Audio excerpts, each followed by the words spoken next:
Chères internautatrices et chers internautateurs, amateurs de petites discussions à l'arrache, bienvenue dans cette Trick Track TV où il va être question de papotage avec Madame Audrey. Comment ça va bien Audrey? Très bien, merci. De Santosphère. Voilà. On a accueilli pour la première fois dans nos locaux quelqu'un de Santosphère. On a présenté deux petits jeux qui sont là, hein, La Route des Épices qui est un très très vieux jeu et un tout nouveau qui s'appelle Top Cent. Et on s'est dit que comme on n'avait jamais reçu qui que ce soit de Santosphère ici, eh ben, peut-être qu'on allait discuter entre nous de pourquoi, comment, où vous en êtes, etc.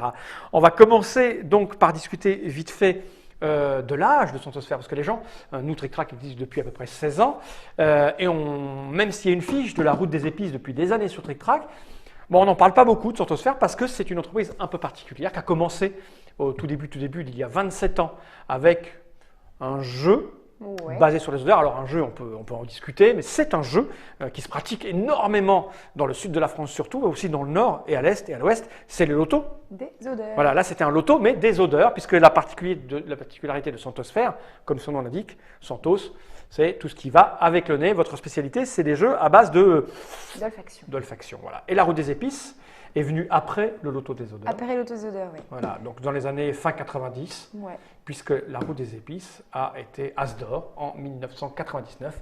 À l'époque, il faut le dire, où Trick Track n'existait pas et où les joueurs tels que moi ne nous intéressions pas énormément au Festival de Cannes et aux jeux de société et à l'As d'or à ce moment-là. Mais il n'en demeure pas moins que le jeu a reçu ce prix. Il est signé on l'a vu ici, Véronique Debroise et Victor Lucas. Et à savoir que Santosphère, c'est Madame Véronique Debroise depuis le départ. Exactement. C'est ça. Donc une parfumeuse de formation.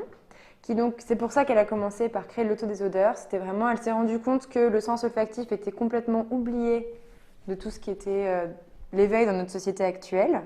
Et donc elle a lancé un jeu pour nous initier au sens olfactif. Et du coup, toute une gamme s'en est découlée, donc à travers La Route des Épices, Bacchanal, qui est un jeu autour du vin, Parfum Master, et cette année, donc on a relancé Top Scent. Alors relancer, c'est ça qui est rigolo. Pardon, on a lancé Top Scent. Ouais. Mais en fait, quand tu veux dire relancer, c'est un lapsus révélateur. C'est-à-dire qu'effectivement, vous avez commencé, enfin Santosphère a commencé, tu n'étais pas là, tu n'étais peut-être même pas né quand Santosphère a débuté, puisque tu travailles chez Santosphère depuis quoi? Tu as dit un an et demi? Un an. D'ailleurs, c'est une équipe de combien Santosphère?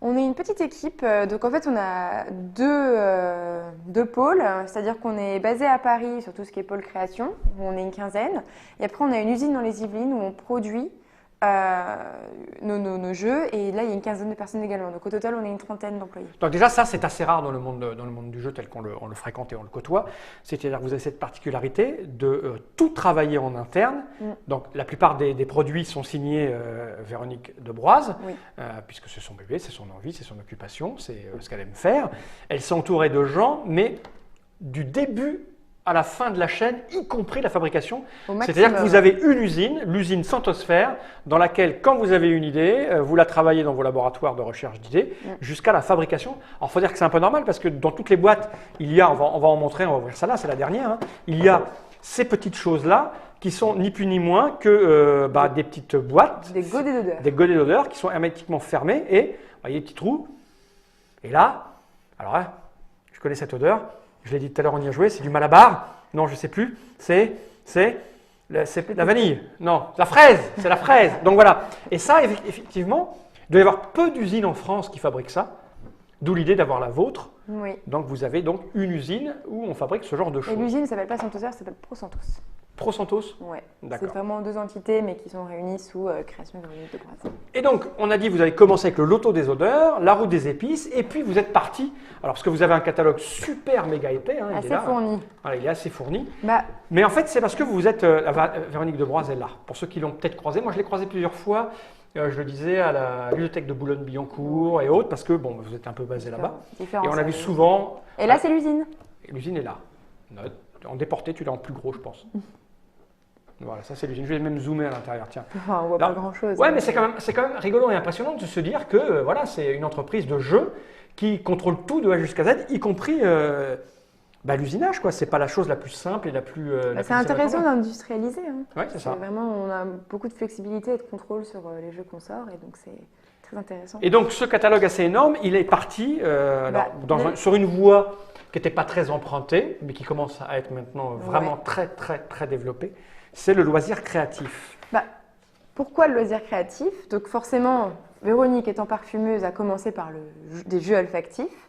elle est passée sur des kits qui utilisaient des odeurs. Donc par exemple, c'est plutôt à la fin, des kits pour faire ses propres parfums.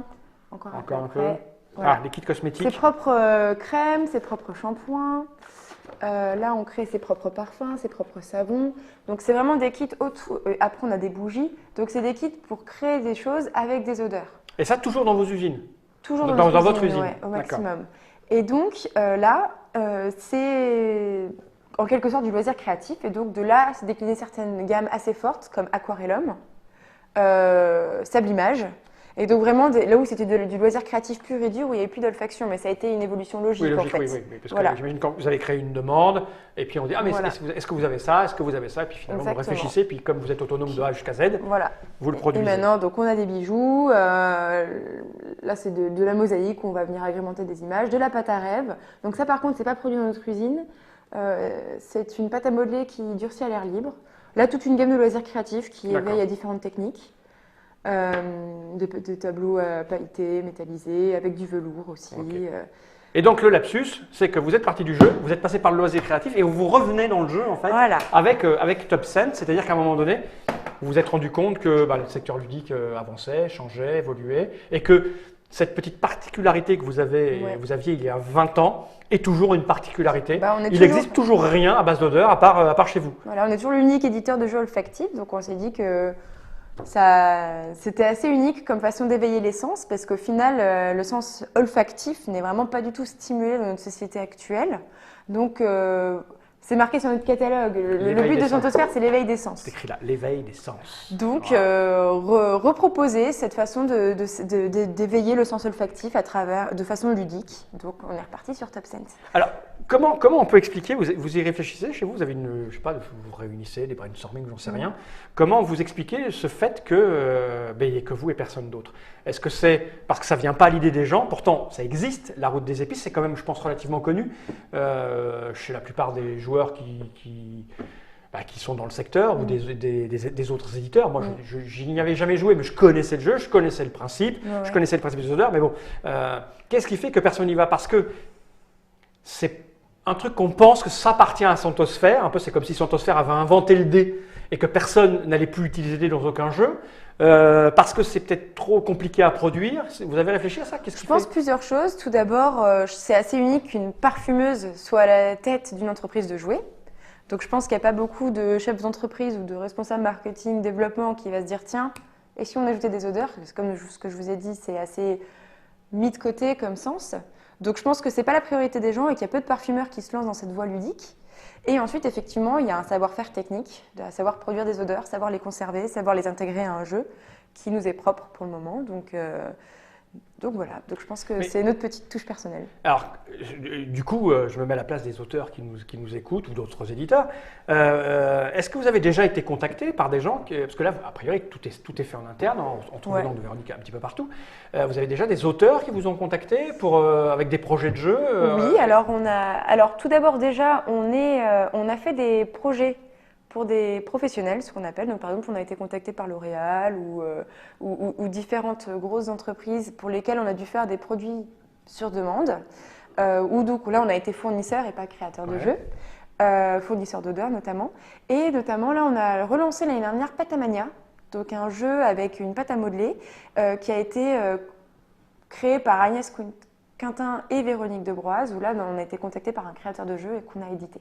D'accord. Mais personne, par exemple, si demain, je sais pas moi, on peut prendre des éditeurs comme, je sais pas, on parlait tout à l'heure de Mysterium avec Libellude, etc. Si ces gens-là prenaient conscience qu'on pouvait faire des jeux avec des odeurs, est-ce qu'ils pourraient venir vous voir? Voilà, nous on a un projet, on a un jeu, il y aurait des odeurs à l'intérieur, alors ça marcherait comme ci, comme ça, comme ça. Est-ce que vous nous aidez à la fabrication? Aucun souci pour qu'on soit fournisseur effectivement d'odeurs ou fournisseur de différents éléments que l'on produit nous-mêmes.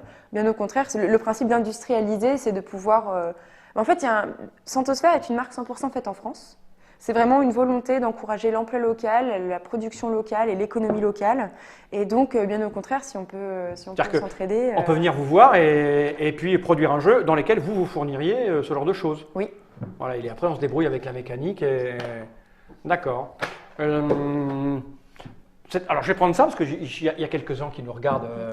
Voilà, est-ce qu'ils ont des questions? Là, les premiers trucs que j'ai vu passer, c'est à la vache, quand même 30 personnes. Et oui, effectivement, on a du mal à imaginer, parce que vous êtes discret, en tout cas dans le secteur ludique pur, vous êtes assez discret, on a du mal à imaginer que c'est 15 et 15.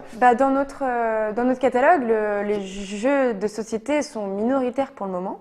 Parce que c'est vrai qu'on a du coup développé une très large gamme dans les loisirs créatifs. Est-ce que les gens qui sont là, alors il n'y en a pas beaucoup, parce que comme je disais tout à l'heure, pour être abonné, il faut de l'argent, et pour avoir de l'argent, il faut travailler. Donc à l'heure qu'il est, ils sont tous au travail, les gens. Pour le moment, il n'y a pas trop de questions, à part le côté impressionné par le fait qu'il y ait 30 employés. Donc ça veut donc dire que on risque de revoir des projets Santosphère arriver. Si celui-là est un succès, pas un succès, vous avez d'autres trucs dans vos sacs? Alors, donc Véronique Debroise est la fondatrice de la boîte et un peu l'âme créatrice, on va dire.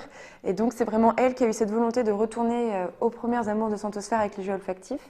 Et donc, elle a plus d'un tour dans son sac et je pense qu'elle saura repositionner certains concepts sur le marché. Bon, bah écoute, c'est une bonne chose. Est-ce qu'on a dit tout ce qu'on pouvait dire sur Santosphère?